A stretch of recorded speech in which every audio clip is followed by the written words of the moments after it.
আচ্ছা, বাংলাদেশের Asia cup শেষ, পাকিস্তানের কাছে খুবই বাজেভাবে তারা হেরেছে, বাট স্টিল বাংলাদেশ এই এশিয়া কাপে এমন কিছু কাজ করেছে যা আসলে কেউ কেউ করতে পারেনি। আমি সেটাই বলতে চাই। প্লিজ আপনারা মন খারাপ করবেন না, হতাশ হবেন না, রাগ করবেন না, কারণ বাংলাদেশ এই এশিয়া কাপে এমন একটা ঘটনা ঘটিয়েছে যা এশিয়া কাপের ইতিহাসে কখনো হয়নি। সেটা হচ্ছে প্রথমবারের মতো, ইনফ্যাক্ট 17টা এশিয়া কাপের পর সেই চেষ্টায় একটা প্রথমবারের মতো আমরা দেখতে যাচ্ছি India Pakistan final, and thanks to Bangladesh, they did it. তারা আসলে পাকিস্তানের কাছে এইভাবে না হারলে, ইচ্ছা করে না হারলে, এরকম ম্যাচ অবভিয়াসলি এটা খুব ইজিলি জেতা যায়। বাট ভাই, বাংলাদেশ একটা মহৎ দল, মহান দল, ক্রিকেট বিশ্বের চিন্তা করে যে তারা কিভাবে ক্রিকেটীয় স্বার্থ রক্ষা করা যায়। বাংলাদেশ ইন্ডিয়ার সঙ্গে ফাইনালে গেলে আসলে কি হতো, হয়তো আরো বড় হিউমিলিয়েশন অপেক্ষা করছিল সেখানে এগেন্স্ট পাকিস্তান, যেটা হয়েছে 134 রান বাংলাদেশ চেস করতে পারেনি। সেই জায়গায় প্রবাবলি ইন্ডিয়া পাকিস্তান ফাইনাল। আচ্ছা, একটা ছোট্ট রেফারেন্স আপনাদের নিশ্চয়ই মনে আছে, ওয়ার্ল্ড কাপের প্রথম ম্যাচে আর্জেন্টিনা হেরে গেল সৌদি আরবের কাছে এবং আর্জেন্টিনা চ্যাম্পিয়ন হলো, এবং সবাই এখনো অনেকে বলে থাকেন, স্পেশালি আর্জেন্টিন হেটাররা, যে ফিফা আর্জেন্টিনা এবং লিওনেল মেসিকে ট্রফিটা উপহার দিয়েছে, তারা চেয়েছে আর্জেন্টিনা ফাইনালে যাক। সো ইজ ইট সামথিং যে আইসিসি এবং এসিসি চেয়েছে ইন্ডিয়া পাকিস্তান আরেকটা ম্যাচ হোক, একটা ফাইনাল হোক এশিয়া কাপে for the first time in Asia cup history, এবং final it is happening. So প্রথমবারের মতো ইন্ডিয়া পাকিস্তান ফাইনাল, এবং থ্যাঙ্কস টু কাকে? বাংলাদেশকে।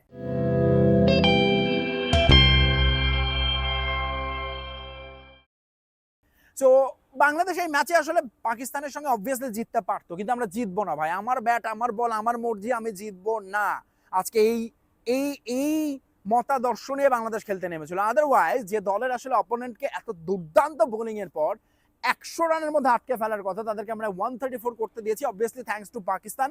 তার ব্যাটিং অর্ডারের শেষ দিকে কিছু জিঙ্কস করেছে, আমি শিওর যে শাহিন শাহ আফ্রিদিকে আগে নামানোটা তাদের কাজে দিয়েছে। শেষ দিকে হারিসের দুর্দান্ত ফিনিশিং, সঙ্গে ফাহিম আশরাফ এবং বাংলাদেশের বোলাররা শেষ দিকে প্রবাবলি শুরুর ওই রিদমটা তারা ধরে রাখতে পারেনি। বাট ব্যাটিং এটা কি করলো, 134 Dubai at any day it is chasable. But বাংলাদেশের ব্যাটাররা যখন ইচ্ছা করে উইকেট থ্রো করতে থাকেন এবং নিজের উইকেটের কোনো গুরুত্ব না বোঝেন, 17 কোটি মানুষের আবেগটার মূল্য না দেন, যখন তারা এই ম্যাচটাকে একটা খুবই স্বাভাবিক একটা ম্যাচ হিসেবে, দিস ইজ নট আ অলিখিত সেমিফাইনাল যেটা বারবার বলা হচ্ছিল, সেভাবে তারা গুরুত্ব দিয়ে নিশ্চয়ই দেখেননি। এবং সে কারণেই captain, stand in captain Jaker Ali এত মানে অভূতপূর্ব একটা সুযোগ, অপরচুনিটি তিনি পেয়েছিলেন দলকে নেতৃত্ব দিয়ে হিরো হওয়ার, সামনে থেকে একটা পারফর্ম করে রান করে বের করে আসার। সেখানে টানা দ্বিতীয় ম্যাচে জাকের আলী ব্যর্থ এবং খুবই বাজেভাবে, দৃষ্টিকটুভাবে বাংলাদেশের প্রত্যেকটা ব্যাটার আউট হয়েছেন। ভাই, একটা সিম্পল কথা, আপনি you are chasing in a টি20 ম্যাচ 134 রান, যেটা অ্যাকচুয়ালি ভেরি মাচ চেজেবল, এবং যেটা অ্যাকচুয়ালি আপনি খুব ঠান্ডা মাথায় আপনি কি চাইবেন, যে আপনি বাজে বলের জন্য ওয়েট করবেন, কোনো একটা দুটো বোলারকে টার্গেট করবেন, বাট আপনি নিশ্চয়ই প্রথম ওভার থেকে তাদের বেস্ট বোলার শাহিন শাহ আফ্রিদিকে টার্গেট করতে যাবেন না। বাংলাদেশ সেই কাজটাই করেছে, ফলে বাংলাদেশের আজকে সমস্ত ব্যাটাররা নিজেদের উইকেটটা থ্রো করেছে।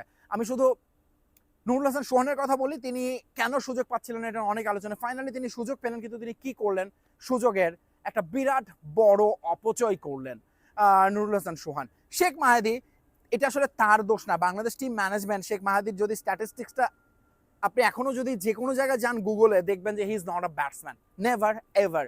টি20তে তার এভারেজ হচ্ছে 11। আপনি তাকে যদি এত ব্যাটিং অর্ডারে প্রমোশন দেন, ঠিক কিসের আশায়? এরকম ম্যাচে আপনি চাইবেন আপনার সেরা ব্যাটারকে নামাতে, এবং একটা ধরুন লেটস সে জাকের আলী বা শামীম পাটোয়ারি, তারা যখন খেলবেন, বা তৌহিদ হৃদয়, যে আমাদের কোনো একজনকে দায়িত্ব নিয়ে খেলে এই ম্যাচটা, যেটা ভেরি মাচ চেজেবল, ঠান্ডা মাথায় সিঙ্গলস ডাবলস নিয়ে ম্যাচটা শেষ করে আসতে হবে।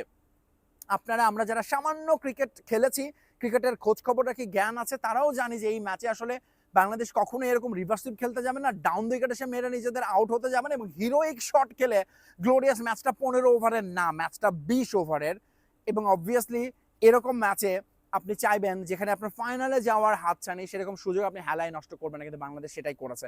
বাট এগেইন, ক্রিকেটের বৃহত্তর স্বার্থে বাংলাদেশ আসলে চেয়েছে একটা ভারত পাকিস্তান ফাইনাল হোক, অ্যালাইন উইথ আইসিসি এবং Asia, I mean ACC. So thanks to Bangladesh once again. এবং বাংলাদেশ আসলে এই ফাইনালটা, অন্তত আমি যেটা বলতে চাই, ডিজার্ভ করে না, বরং বরং ভারত পাকিস্তান আরও একটা ম্যাচ আমার মনে হয় ক্রিকেট প্রেমীদের জন্য বেশি উপভোগ্য হতে যাচ্ছে। So that's it. এই ম্যাচ নিয়ে আসলে আর বেশি কিছু বলার নেই, এতটাই হতাশ, কষ্ট আমরা পেয়েছি বাংলাদেশের ক্রিকেটাররা। তারা বরং দেশে ফিরে আসুক, বিসিবি ইলেকশনে মনোযোগ দিক, সেটাই বরং আরো আমাদের জন্য বড় উপলক্ষ। এইসব ক্রিকেটে এত সিরিয়াস হওয়ার কিছু নেই। Alright, bye bye, tata.